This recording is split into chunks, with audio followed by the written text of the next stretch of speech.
ما رفیق هر ترانه تنهایی، ما دشمن هم حسیسه پنهانی. این برای خیابون داره میشه یه بازی، فقط دارن سرمونو گرم میکنن. کانون نویسندگان شده یه بهانه. کانون واقعی رو که دولت نباید بسازه. آزادی قلم و بیان کار میبره. وزیری که خودش بگه مارکسیسم دوره کرده، قبل انقلاب انتخاب خودش هم کرده. اسم مهم نیست. وزیر فرهنگ تو هر تاریخ و وقتی که باشه باید اهل تئاتر و موسیقی و ادبیات باشه. ما چه میدونیم؟ شاید همه وزیرا تو جایگاه خودشون یه پا مهاجرانیه. با فلسفه که نمیشه مملکت رو اداره کرد. مملکت قانون و قدرت و آزادی با هم اداره میکنه. قانون که دست یه جناحه، قدرت هم که دست جناح دیگه. آزادی هم که از تو خیابونا روزنامه ها شروع بشه چماق میکنه. ببین الان که دور هم نشستیم داریم از آزادی حرف میزنیم یعنی چی؟ گفت که تمرین آزادی گذشتن از آشوب و اضطرابه. اما از آزادی حرف زدن آزادی نیست. تا تقسیم قدرت عادلانه نباشه، حالا عادلانه چیه یه بحث دیگه است. تا تقسیم قدرت معترض نداشته باشه درگیری هست.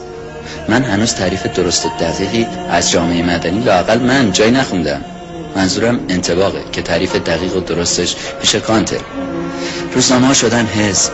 یادم میاد آقای خاتمی حرف خیلی اساسی زد. گفتن من رئیس جمهوره، همه هستن، ما همه ملتیم.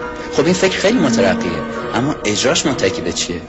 اونا تو تقسیم قدرت خاتمی رو قبول ندارن. این سال هم یه دوره است، تموم میشه. هر دوره هم اسم خودشو داره، اما اون قدرتی که بتونه تاریخو صاف کنه برای آینده اون مهمش. میگن توسعه اقتصادی. هیچ توسعه یا توسعه دیگه جدا نیست.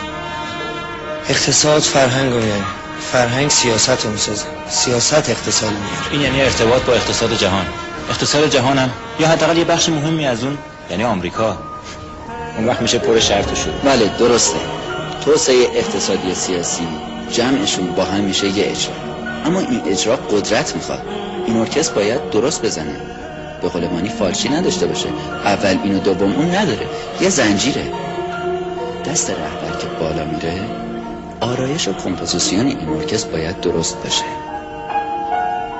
ویولون دوم کمر قتل، ویولون اول نمنده.